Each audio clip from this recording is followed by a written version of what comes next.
गृह मंत्री अमित शाह ने 2026 में पश्चिम बंगाल में बीजेपी की बहुमत वाली सरकार बनाने का दावा किया है। उन्होंने कार्यकर्ताओं को प्रेरित करते हुए कोलकाता और आसपास की 28 में से 22 सीटें जीतने का लक्ष्य रखा है। हालांकि 2021 में इन शहरी क्षेत्रों में बीजेपी कमजोर नहीं थी। अब शाह ने इन सीटों पर जीत का प्लान बनाया है।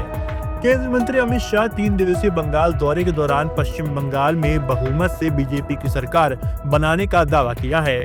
शाह ने पश्चिम बंगाल में बीजेपी के पदाधिकारियों और कार्यकर्ताओं से 2026 के विधानसभा चुनावों में जीत के लिए मन में पक्के इरादे करने को कहा है और केंद्रीय मंत्री ने कोलकाता और उसके आसपास के इलाकों में 28 से 22 सीटें जीतने के साथ साथ बंगाल में 2/3 बहुमत के साथ अगली सरकार बनाने का प्लान भी तैयार कर लिया है। कोलकाता जिले के आसपास के शहरी इलाके में जादवपुर, दमदम जैसे चुनाव क्षेत्र और श्यामपुकुर इलाके में 2021 के राज्य चुनावों में बीजेपी एक भी सीट नहीं जीत पाई थी। हालांकि 2024 में लोकसभा चुनाव में जोरोसांको और श्यामपुकुर में आगे रही थी। ममता बनर्जी के विधानसभा क्षेत्र भवानीपुर में 5 वार्डों में बीजेपी ने बढ़त बनाई थी, लेकिन बंगाल के दिल कोलकाता में बीजेपी कमल खिलाने में असफल रही थी। बीजेपी कोलकाता के आसपास लगभग 140 सीटें, पूर्व में, दक्षिण में, उत्तर और दक्षिण 24 परगना जिले और पश्चिम बंगाल के हुगली नदी के पार हावड़ा जिले में अभी तक अच्छा प्रदर्शन नहीं कर पाई है। पिछले विधानसभा चुनाव राज्यों की कुल सीटों में से भाजपा ने 77 सीटों पर जीत हासिल की थी, लेकिन कोलकाता और आसपास के सीटों पर भाजपा का कमल नहीं खिल पाया था। हालांकि नंदीग्राम में बीजेपी के नेता शुभेंदु अधिकारी ने राज्य की मुख्यमंत्री ममता बनर्जी को पराजित किया था और ममता बनर्जी उपचुनाव में भी भवानीपुर सीट से जीत हासिल की थी। भवानीपुर कोलकाता में स्थित विधानसभा सीट है और इसी सीट में ममता बनर्जी का घर भी है।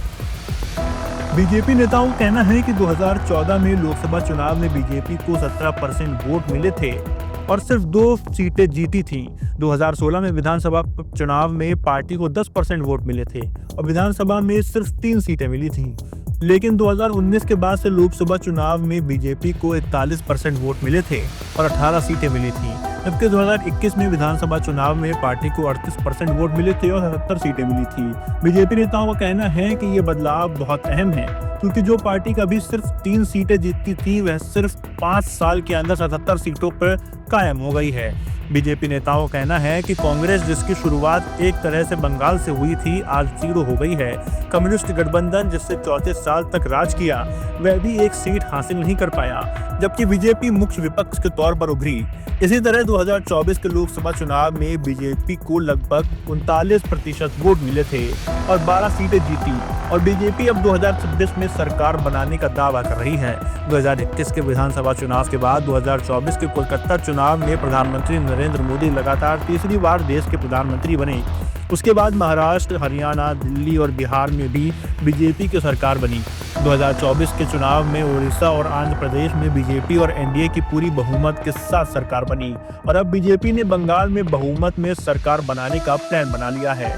अमित शाह के बंगाल दौरे के दौरान राज्य में भ्रष्टाचार, घुसपैठ, कटमानी, आर्थिक पिछड़ापन जैसे मुद्दों पर ममता बनर्जी की सरकार पर जमकर हमला बोला। डेस्क रिपोर्ट, स्पष्ट वक्ता। शर्मा क्यों रहा? दीदी कितनी शाई है ना? वो तो है। दीदी अपने हर बॉयफ्रेंड से ऐसी ही शर्माती है। प्रिया गोल्ड CNC, मीठे में नमकीन का ट्विस्ट।